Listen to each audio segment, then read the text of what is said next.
Hi guys, ఈ ప్రపంచవ్యాప్తంగా నిధుల కంటే ఇంట్రెస్టింగ్ వస్తువు ఇంకా ఏదైనా ఉంటుందా మనుషులకి? ఎందుకంటే ఈ నిధుల కారణంగా సడన్ గా మనం కోటీశ్వరులం, ఇంకా వీలైతే లక్షల కోటీశ్వరులం కూడా అవ్వచ్చు. ఎందుకంటే కొన్ని నిధుల్లో అంత భారీ ఎత్తున డబ్బు అయితే దాచబడి ఉంటుంది, అంత బంగారం అంత వజ్రాలు కూడా దాచబడి ఉంటాయి కాబట్టి. అయితే ఈ ప్రపంచవ్యాప్తంగా ఎన్నో అద్భుతమైన నిధులైతే ఉన్నాయి. అయితే వాటిలో కొన్ని నిధులైతే కొన్ని లక్షల కోట్ల సంపాదన కలిగి ఉంటాయని చాలా మంది యొక్క నమ్మకం. అయితే ఈ ప్రపంచంలో ఉన్న ఆ 3 లెజెండరీ ట్రెజర్స్ ఎక్కడున్నాయో తెలుసుకుందాం. అండ్ వీటి గురించి ఎంతో మంది ఇప్పటికీ కూడా హంటింగ్ అనేది చేస్తున్నప్పటికీ వాళ్ళెవరికీ కూడా ఈ నిధికి సంబంధించిన పూర్తి ఇన్ఫర్మేషన్ అయితే దొరకట్లేదు. మేబీ మీరు వెతకడం స్టార్ట్ చేస్తే మీకు దొరికే అవకాశం ఉందేమో చూడండి. ఇంకెందుకు లేటు, ఆ 3 లెజెండరీ ట్రెజర్స్ ఎక్కడున్నాయో తెలుసుకుందాం. తెలుసుకునే ముందు మన ఛానల్ ఇంకా ఎవరైతే సబ్స్క్రైబ్ చేయలేదో ప్లీజ్ సబ్స్క్రైబ్ చేసుకోండి. పక్కనే కనిపిస్తున్న బెల్ ఐకాన్ని క్లిక్ చేసుకోండి. మన వీడియోస్ అన్ని నోటిఫికేషన్లు వచ్చిన వెంటనే మీరు చూడొచ్చు. ఇంక లేట్ చేయకుండా వీడియోలోకి అయితే వెళ్ళిపోదాం. Welcome back to my channel. నేను మీ యాక్టర్ వంశీ కుమార్.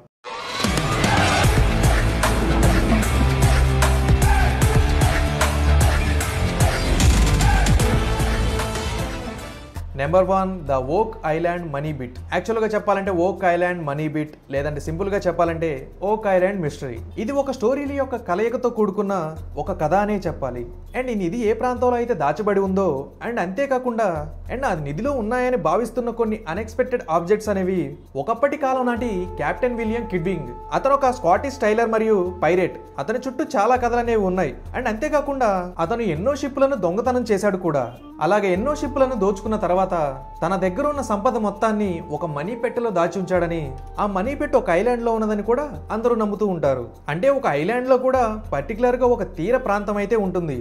ఆ తీర ప్రాంతం యొక్క పేరు ఏమిటంటే నోవా స్కోటియా. దానికి దగ్గరలోనే ఈ యొక్క ల్యాండ్ యొక్క మనీ బీట్ అనేది ఉందని అందరూ నమ్ముతూ ఉంటారు.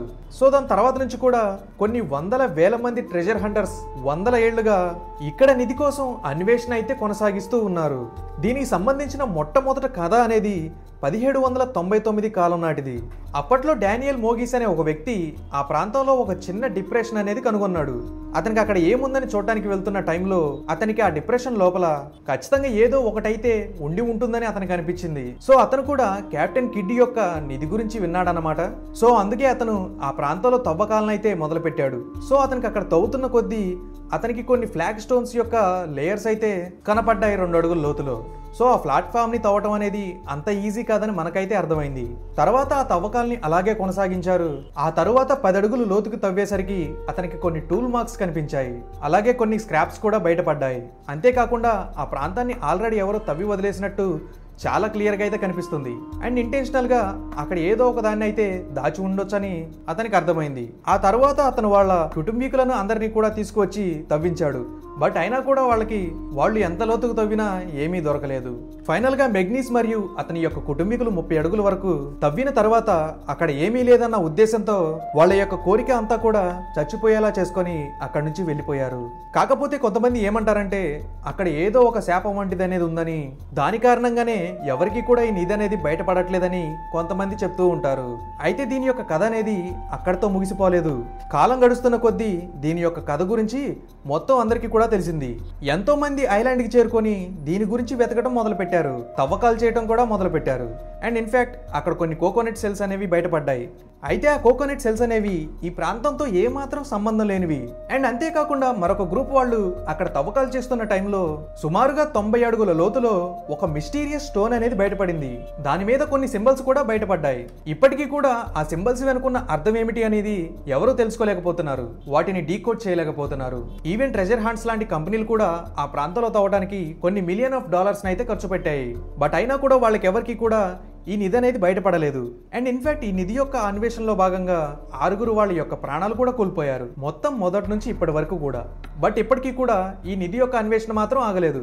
ఖచ్చితంగా కెప్టెన్ కిడ్ తన యొక్క నిధిని ఇక్కడే దాచి ఉంటాడని ఎంతో మంది నమ్ముతూ ఉంటారు.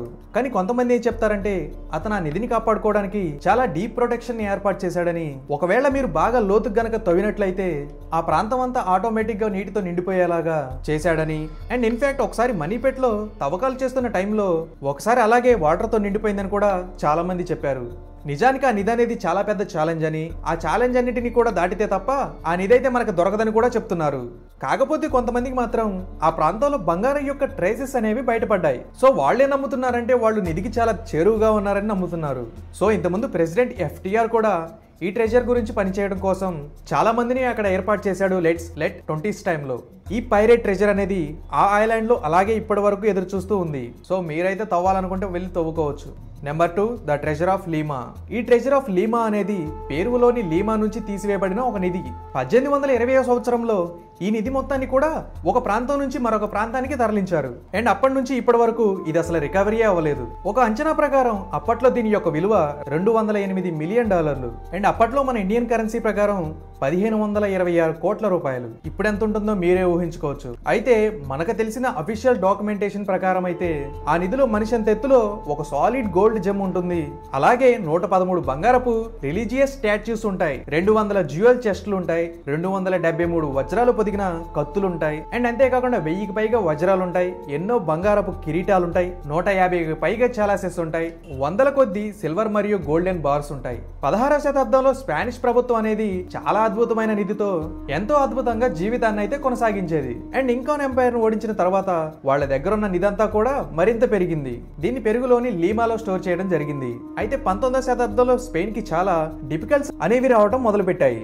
ఎందుకంటే అప్పట్లో స్వతంత్రానికి సంబంధించిన సమర సంఖ్య పెరుగుతూ వచ్చింది, ముఖ్యంగా సౌత్ అమెరికాలో. అయితే ఆ టైంలో లీమా కూడా పార్టిసిపేట్ చేయాల్సి వచ్చింది. సో అందువల్ల ఆ నగరంలో ఉన్న నిధి మొత్తాన్ని కూడా ఎలాగైనా సరే ఖాళీ చేయాలని అనుకున్నారు. పెరేవియన్ వార్ ఆఫ్ ఇండిపెండెన్స్ అనేది ఒకటి జరిగింది. ఆ టైంలో లీమా యొక్క వైస్రాయ్ అక్కడ ఉన్న నిధి మొత్తాన్ని కూడా వేరే చోటకి తరలించాలని, ముఖ్యంగా మెక్సికోకి తరలించాలని నిర్ణయించుకున్నాడు. సో దానికి గాను అతను కెప్టెన్ విలియం థామస్ ని నాయకుడిగా నియమించి ఒక షిప్ లో ఆ నిధి మొత్తాన్ని కూడా ఉంచి అతన్ని ఛార్జీగా ఉంచి ఆ నిధి మొత్తాన్ని కూడా మెక్సికోకి పంపించడానికి ప్రయత్నించాడు. అయితే వాళ్ళు సముద్రంలో వాళ్ళ యొక్క ప్రయాణాన్ని కొనసాగిస్తున్న టైంలో వాళ్ళ యొక్క ప్లాన్ మొత్తం పెడిసికొట్టింది. థామస్ మరియు అతని యొక్క క్రూ మెంబర్స్ అందరూ స్పానిష్ గార్డ్స్ కి దొరికిపోయారు. అయితే నిధి మొత్తం కూడా అక్కడే సమాధి అయిపోయింది. అయితే మొదట అందరూ ఏమనుకున్నారంటే థామస్ తో పాటు అతని క్రూ మెంబర్స్ అందరూ కూడా ఆన్ ద స్పాట్ లో చనిపోయారు అనుకున్నారు. కానీ ఆ తర్వాత తెలిసిన విషయం ఏమిటంటే థామస్ మరియు అతని యొక్క ఫస్ట్ టీమ్మేట్ ఇద్దరు కలిసి స్పానిష్ గార్డ్స్ కి ఆ నిధి ఎక్కడ ఉంచారో చూపిస్తామని చెప్పారు. తమని చంపొద్దని వేడుకున్నారు. సరే అని వాళ్ళ మాటలకు అంగీకరించి వాళ్ళని చంపకుండా వాళ్ళని ఒక ప్రాంతానికి తీసుకువెళ్లారు. అవి కోకో ఐలాండ్స్, అంటే ప్రస్తుతం మనకి కోస్టారికాకి దగ్గరలో ఉంటాయి. అయితే అక్కడికి వాళ్ళిద్దరిని కూడా తీసుకువెళ్లారు.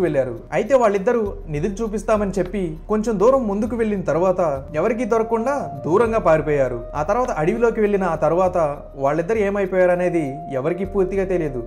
ఒక అంచనా ప్రకారం వాళ్ళిద్దరిని తమను తామే చంపేసుకున్నారు. సో అందువల్లనే ఎవరికి పూర్తిగా చెప్పకుండానే వాళ్ళిద్దరు చనిపోయారన్నమాట. సో అప్పటి నుంచి ఇప్పటి వరకు ఆ నిధి గురించి అన్వేషణలు అనేవి జరుగుతూనే ఉన్నాయి. అండ్ ఆ నిధి అన్వేషణ కారణంగానే రాబర్ట్ లూయిస్ స్టీవెన్స్ యొక్క ఫేమస్ నవల్ అయిన ట్రెజర్ ఐలాండ్ అనే నవల కూడా పుట్టింది. అండ్ అది బాగా పాపులర్ అయింది కూడా. అండ్ ఇప్పటి వరకు కూడా దాని గురించి చాలా మంది వెతకడానికి ప్రయత్నిస్తూనే ఉన్నారు. కానీ గడిచిన 100 సంవత్సరాలుగా ఆ ప్రాంతాల్లోకి ఎవరిని అలౌ చేయడం లేదు. కారణం ఏంటంటే ఆ ఐలాండ్ ని యునెస్కో వాళ్ళు వరల్డ్ హెరిటేజ్ ఒకటిగా గుర్తించారు. ఎందుకంటే అక్కడ ఉన్న అన్స్పాయిల్డ్ ఎన్వైరన్మెంట్ అనేది చాలా గొప్పగా ఉంది. అండ్ వైల్డ్ లైఫ్ కూడా చాలా వెరైటీ కలిగి ఉంటుంది. బట్ ఫైనల్ గా ఒక అడ్వెంచర్ 18 నెలల పాటు ప్రభుత్వంతో మాట్లాడుకొని పర్మిషన్ తీసుకొని ఆ ప్రాంతానికి వెళ్ళాడు. బట్ తర్వాత అతను మళ్ళీ వెనక్కి తిరిగి రాలేదు. అతని పేరు సిన్ వైట్ హెడ్. అతను ఏమైపోయాడో ఎవరికి పూర్తిగా తెలియదు. అలాగే జర్మనీకి చెందిన అగస్ట్ గిస్లర్ అనే వ్యక్తి కూడా ఒకసారి ఆల్మోస్ట్ ఈ నిధి దగ్గర దాకా వచ్చాడు. 19 ఏళ్ల పాటు ఆ ఐలాండ్ లోనే గడిపాడు ఆ నిధి కోసం వెతుక్కుంటూ. అయితే అతను కేవలం 6 బంగారు నాణ్యాలు మాత్రమే కనుగొలిగాడు. మిగతాదేది అతనికి దొరకలేదు. అండ్ ప్రస్తుతం మీరు కూడా కావాలనుకుంటే పర్మిషన్ తీసుకొని అక్కడికి వెళ్ళి వెతుక్కోవచ్చు. Number 3, legend of El Dorado. దీని గురించి వినే ఉంటారు మీరు. ఎల్ డొరాడో అనేది యాక్చువల్గా ఎల్హెరే డొరాడో అంటే ఇంగ్లీష్లో గోల్డ్ మ్యాన్ అని అర్థం. ఈ కథ మనకేం చెప్తుందంటే ఆ ప్రాంతంలో ఒక మిథికల్ ట్రైబర్ అనేది ఉందని, ఆ ట్రైబర్ యొక్క చీఫ్ అయిన ముషిక తన ట్రైబర్ లో ఉన్న వాళ్ళందరి యొక్క సహాయంతో తన ఒంటిని మొత్తాన్ని కూడా బంగారపు డ్రెస్ తో నింపుకొని తరువాత అక్కడే ఉన్న లేక్ గౌడ్ విడాలో మునిగాడు. అందులో మునిగిన తర్వాత అనేక యొక్క దేవత అతనికి కనబడింది. ఆ దేవతను చూసిన తర్వాత అతనికి ఎన్నో ఏళ్ల పాటు ఆమెను ప్రార్థించి ఆ తర్వాత ఎల్ డొరాడోలో ఉన్న నిధి మొత్తాన్ని కూడా మనకు సమర్పిస్తానని అయితే చెప్పడం జరిగింది. యాక్చువల్ గా ఈ సంఘటన అంతా కూడా స్పానిష్ క్యాప్టెనర్స్ ఆ ప్రాంతాన్ని స్వాధీనం చేసుకోవడానికి వేల సంవత్సరాల ముందే జరిగింది. అంటే ఇప్పుడు ఇది ప్రస్తుతం మోడర్న్ ట్రైబల్ కొలంబియాకి చాలా దగ్గరగా ఉంది. అయితే అద్భుతమైన ట్రెజర్ అనేది కొలంబియాకి చాలా దగ్గరగా ఉన్నప్పటికీ కూడా ఎవరు దీని గురించి పూర్తిగా తెలుసుకోలేకపోతున్నారు. బటో కాంచన ప్రకారం అయితే ఇది నిధి లెక్క పెట్టడం ఎవరికి కూడా సాధ్యమైన పని కాదు. ఎందుకంటే అంత భారీ స్థాయిలో అక్కడ నిధి అయితే ఉంది.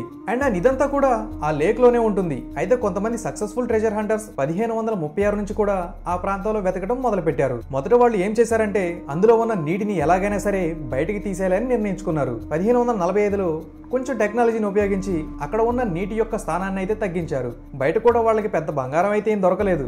అయితే తర్వాత ఎన్నోసార్లు ఆ నీటిని పూర్తిగా అక్కడ నుంచి తొలగించాలని ప్రయత్నం అయితే చేశారు. బట్ అవేవి పూర్తిగా సాధ్యమైతే కాలేదు. బట్ ఇన్ఫాక్ట్ ఒకనొక ఇన్సిడెంట్ లో అయితే నిధి కోసం వందల మంది వర్కర్స్ చనిపోయారు. అయితే రీసెంట్ గా ఆ ట్రెజరీని ఎలాగైనా కొనుక్కోవాలనే ఉద్దేశంతో రీసెంట్ గా అంటే మరీ ముందేం కాదు, 1911 అంటే ఆల్మోస్ట్ 100 సంవత్సరాల క్రితం ఒక కంపెనీ వాళ్ళు ఏం చేశారంటే ఆ లేక్లో ఉన్న నీటి మొత్తాన్ని బయటకి తీసేశారు. అయితే దాని యొక్క అడుగు భాగంలో మట్టి అనేది పేరుకుపోయి ఎన్నో ఏళ్లుగా అక్కడే ఉండటం వల్ల మట్టి కూడా చాలా గట్టిగా మారిపోయి అందులో ఉన్న నిధి మొత్తాన్ని కూడా ట్రాప్ చేసింది. సో ఎవరు కూడా అందులోకి వెళ్ళలేకపోయారు. బట్ తర్వాత లేక్ ఏమో వాటర్ తో నిండిపోయింది. ప్రస్తుతానికి ఆ లేక్ లోకి ఎవరు ఎంటర్ అవ్వకూడదని చెప్పి కొలంబియా గవర్నమెంట్ నిషేధించింది.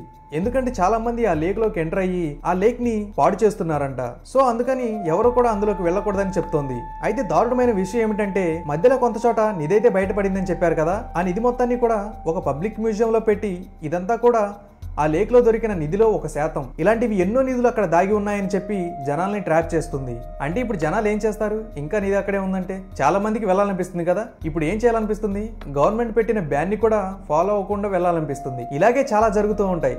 కాకపోతే వాళ్ళకి ఒకటైతే దొరికింది. వాళ్ళకి దొరికింది ఏంటంటే రాఫ్ట్ లాంటిది దొరికింది.